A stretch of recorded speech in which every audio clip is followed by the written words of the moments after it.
Hello guys, para po sa may mga Sunlight na pero wala pa po kayong Sunlight app, tuturuan ko po kayo mag-download. So punta lang po kayo sa inyong App Store or Play Store.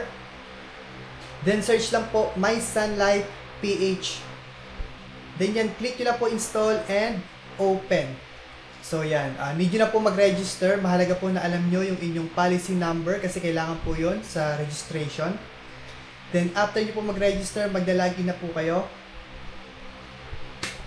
So yan, maglalagin na po kayo with 6-digit passcode.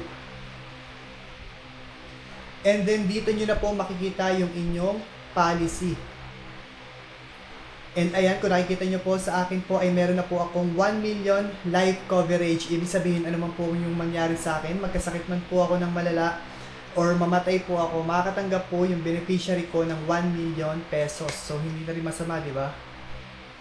Then ayan, pag kinlik nyo po, makikita nyo po yung more information about your policy. Sa akin po ay Sun Fit and Well Advantage. Ayan, so pag kinlik nyo pa po, dyan nyo po makikita kung magkano po yung inyong bayaran or tuwing kailan.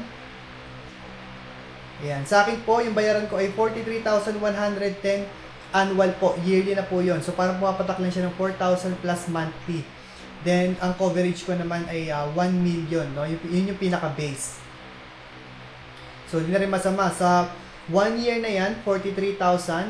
Halimbawa, 15 years bayaran ko, pero 1 year pa lang may nangyari na sa akin, 43,000 pa lang yung nababayad ko. Matatanggap na ng beneficiary ko yung 1 million. Then, wala na siyang kailangan bayaran. Yung remaining 14 years, hindi niya na kailangan bayaran, no? So, yun yung maganda sa insurance.